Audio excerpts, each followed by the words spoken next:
I'd like to talk about some of the developments during my lifetime in the field of applied linguistics. I want to make this quite personal, so what I'm not providing is not attempting to provide is a history of applied linguistics, more a history of Keith Johnson in applied linguistics. But although this is a personal account, I'm hoping very much that I will touch upon some of the trends that have been rather central to our field in the last few decades. My language teaching career started in the 1960s. I was a language teacher in London for a while, then I went to the country that was then Yugoslavia and taught, and then I went to Italy and taught for 3 years there. So all in all, the first 5 years of my career in the field were as a straight language teacher. At that time I was using a book which I much admired, although it's a book that has now been rendered out of date by changes that have happened in the field. It's a book called Success with English. It was written by Geoffrey Broughton, published in 1968 by Penguin. It's now dated because it was an entirely structurally related course, and its sequence followed presenting a new structure, practicing that new structure, then, as so many audiolingual books did, largely ignoring the production stage and then moving on to the next structure. So you had presentation practice and then presentation practice of the next structure, with very little free production. In 1974, I was lucky enough to get a job at the University of Reading in an institution which was opening. It was being set up by David Wilkins, and its name was the Centre for Applied Language Studies, or CALS for short. The first two people that David Wilkins employed were Keith Morrow, now among other things the editor of the ELT Journal, and myself. As many of you will know, as now well known in the field, the new insight which stimulated David Wilkins' work, and indeed much of the Council of Europe's work, which was the organisation he had to do with, was that there was more to communicating than structural competence. That knowing structures simply wasn't enough. You had also to know how to do things with language, and many students who've been taught in the formal ways knew their grammar but were unable to actually utilise that grammar, to activate that grammar, to do things with the language. David Wilkins' own work focused largely on syllabus construction. He was very much concerned to find categories for syllabus design which would enable us to go into the classroom and teach communicative competence. And as is now well known, the categories he came up with were notions and functions, and the type of syllabus which he developed was known as the notional functional syllabus. Now, at this time, in 1974, the job of Keith Morrow and myself was partly, almost part of the job specification, to try and experiment with or put into practice these ideas in the form of teaching materials. And at that time, Keith and I produced a series of textbooks. One of them was known as Communicate, and another was known as Approaches, and there were other books for the teaching of skills like reading and writing. And those books were organised in a functional way, so there were units dealing with each of the identified functions of language. We soon realised, however, that although our experiment, as it were, was dealing with syllabus design, that there were methodological implications of the type of syllabus that we were using. For example, if you take the function of inviting, you soon come to realise that if you want to teach students to invite in the classroom, you have to pretend that you're not in the classroom. You have to set up some kind of a situation in which perhaps your students are in the street, they meet each other, and one of them is asked to invite the other one to go to dinner or whatever it might be.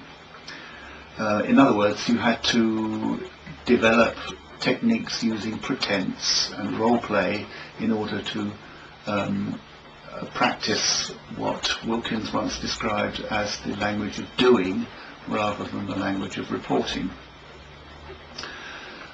This beginning in Cowles, which was being, and ideas developed there as well as in other parts of Europe, led to a period where a whole set of rather innovative techniques were developed in language teaching.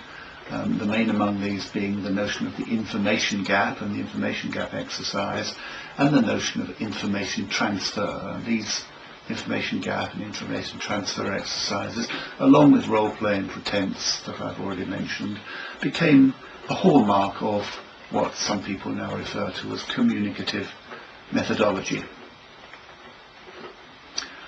Now, a prime concern of those approaches, and by those I mean notional functional syllabus and communicative methodology, was, to put it rather crudely, to develop message focus, a desire to create message focus in the classroom. Message focus as opposed to form focus, where the focus of attention is on structures and formal characteristics of the language. In the notional functional syllabus, this message focus is manifested by the fact that you are making your lesson focus around a category of language use, a semantic or a pragmatic category, a notion or a function, a category of language use, like the notion of inviting. Inviting is a type of thing you do with language rather than a formal category. At the same time, the other prong, the communicative methodology prong, was attempting to create conditions in which getting one's message across was perceived of as important. Getting a message across, message focus, was seen as to be the purpose of the exercises rather than producing sentences which were formally correct. By the way, although, as I've just said, message focus was a prime concern of these movements, this doesn't mean that what we were doing in Cowles, at Reading, or what was being done in the UK more generally, or indeed in the Council of Europe's work, it doesn't mean that this work was in any sense negating the importance of structures or of grammar teaching, an assumption which is very often falsely made. What we were doing was focusing the interest for historical reasons on some other form of language teaching, but at no point would you find people really saying that grammar has no part to play in language teaching. It just happened that our focus was on another part of the operation. I'd like now to move on, but to stay with the notion of message focus and make it rather central to what I'm going to be talking about for the next few minutes. The next stage for me in my quest, as it were, for message focus was a trip I made to India in 1978, supported by the British Council. And I was invited to a seminar which was run by Dr. Prabhu, who's now a person whose work is well known. And I was asked at that seminar to talk about the ideas that I've just been describing, that is, the ideas of notional functional and the ideas of communicative methodology. And in a sense, Prabhu's alternative, which is now well known and which I'll be describing in a moment, in a sense, only in a sense, the way he developed came out of his desire not to adopt the kinds of approaches which we had adopted in Europe, the notional functional syllabus and communicative methodology. So there's a sense in which my place in the applied linguistics universe at this particular point was that I was putting forward ideas that Prabhu was not prepared to accept, and those ideas led him towards the development of his own approach to language teaching. Let's talk about Prabhu's by now well-known ideas a little bit. His central idea is that form is best learnt when main focus is on meaning. A sentence which appears a paradox, perhaps. Form is best learnt when the main focus is on meaning. In other words, when you have message focus, forms are best learnt. You might say that the metaphor that was inspiring him, the inspirational metaphor behind his work, was partly a parallel with first language acquisition, because when the child is learning its first language, you have a situation of almost total message focus.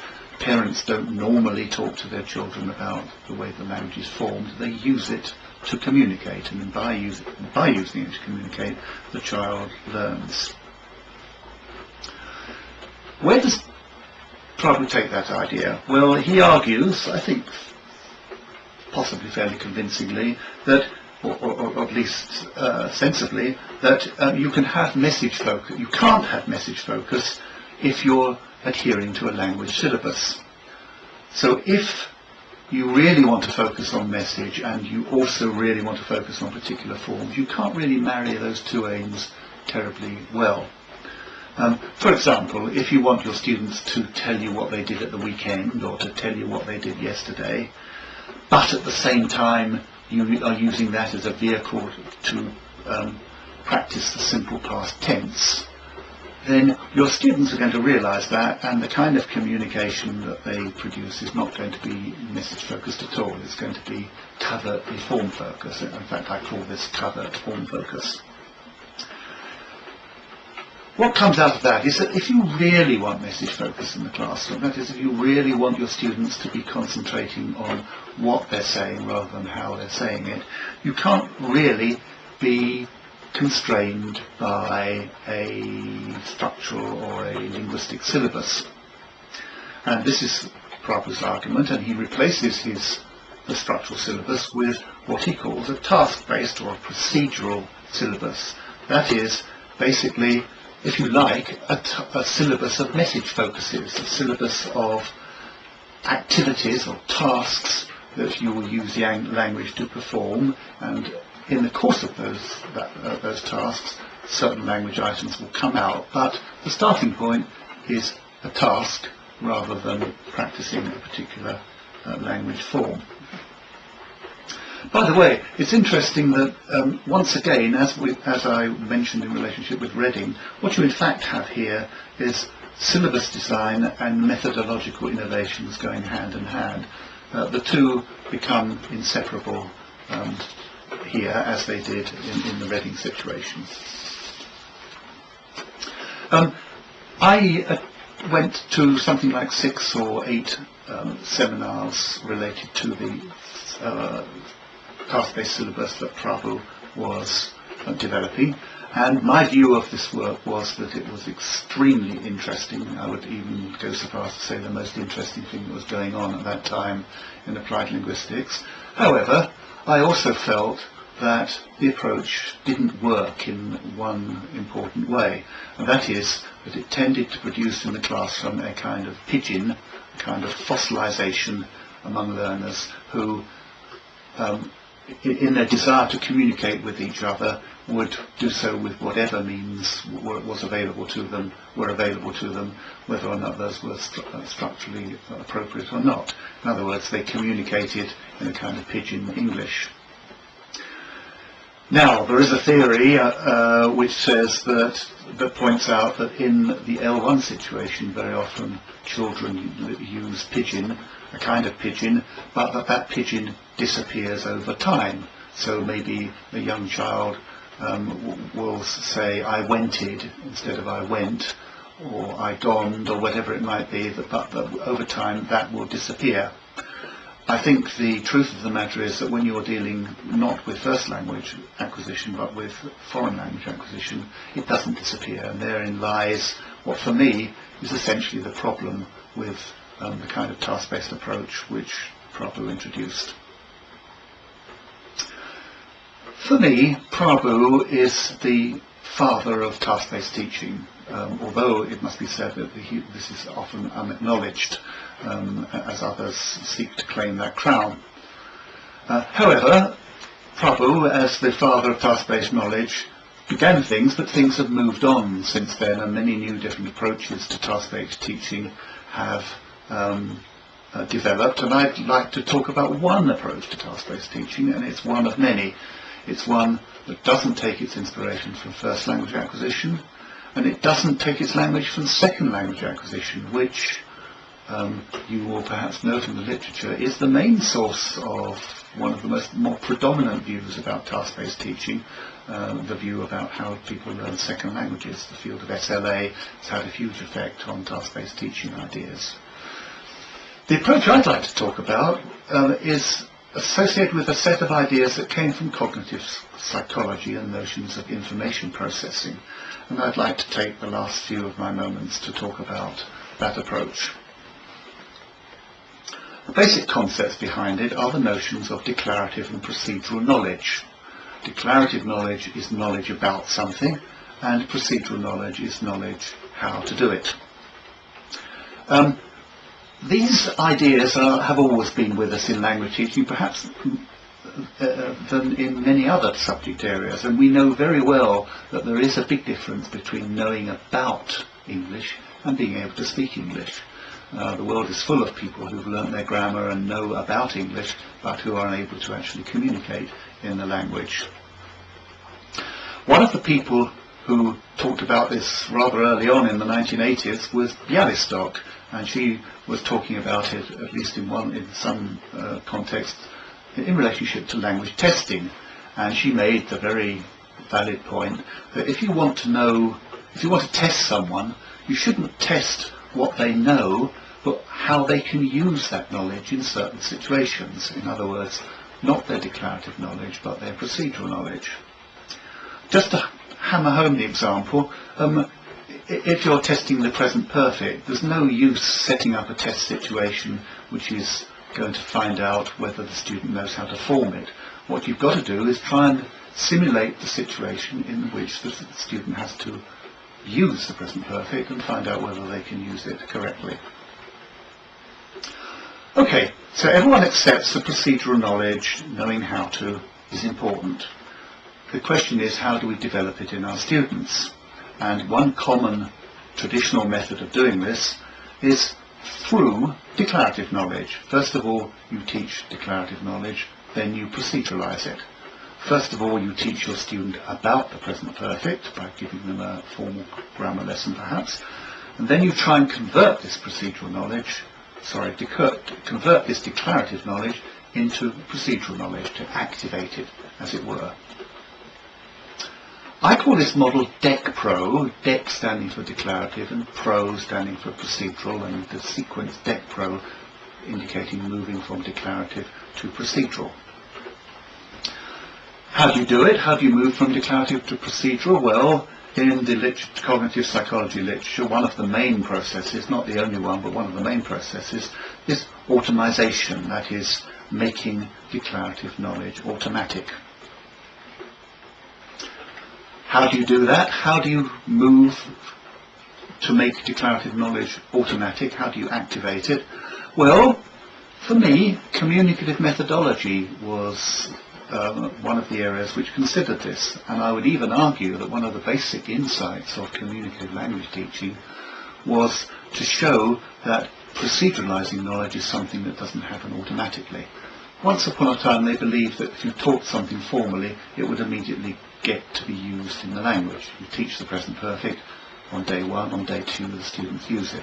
I don't think that's the case at all, and I think communicative language teaching has taught us ways in which we have to we can go about activating knowledge. Task-based teaching for me is a continuation of it, or at least this model of task-based teaching. What task-based teaching tries to do is to identify the conditions that make language use difficult, and to try and gradually grade tasks so that the difficulties which people face when they're trying to use language are introduced slowly, and through a series of tasks, of graded tasks, moving the student towards being able to use that knowledge in normal situations. For me, doing tasks in language learning has the same function as using a flight simulator when you're learning how to fly. It's a safe environment where you don't crash or you don't make a fool of yourself in public, where you are able to, where the instructor is able to increase or decrease the difficulties that you face, and to get the learner to try and use language or to fly the aeroplane with these increasing or decreasing difficulties.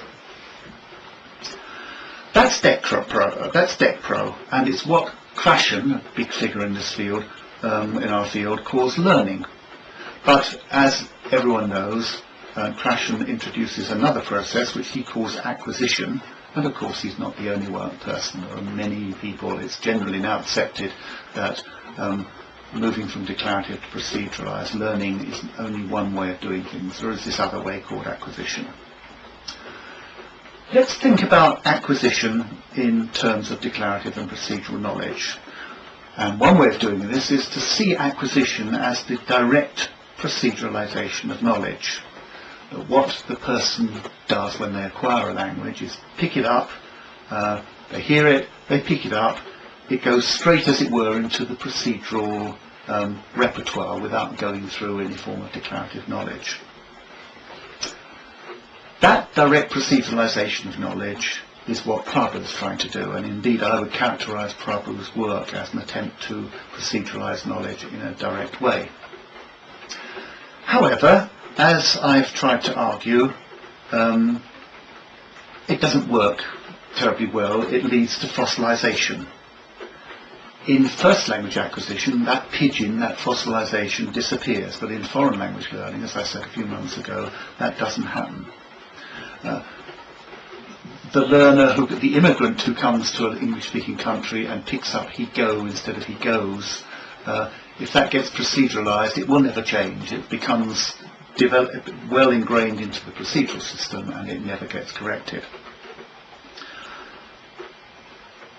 I can't really argue the case here, but what I would argue is that the way of handling, if I had more time, was the way of handling this problem of direct proceduralization of knowledge turning into fossilization is through declarative knowledge, giving the learner some understanding, some formal understanding of how the language works, to inject into procedural teaching some declarative element. That's not Prabhu. Prabhu doesn't do that. But what I am saying is that if you have an approach like Prabhu's, which is the direct proceduralization of knowledge, and you add to that some overt language teaching, you are likely to reach success. And that approach, a different pathway, is not DEC Pro, moving from declarative to procedural knowledge, but ProDEC, moving from procedural knowledge, which you first develop, and adding a declarative edge to it. So as I come to my conclusion, it would be this. To use language successfully, to learn language successfully, you need two sorts of knowledge: declarative knowledge and procedural knowledge. In other words, in language learning, there are two big procedures: declarativization and proceduralization of knowledge. There are different ways of producing those two. One way is to start from declarative. I call it DEC Pro. Another way would be to start from procedural. I call it ProDEC. And in fact, there will be many intermediate stages where you can mix those two approaches together.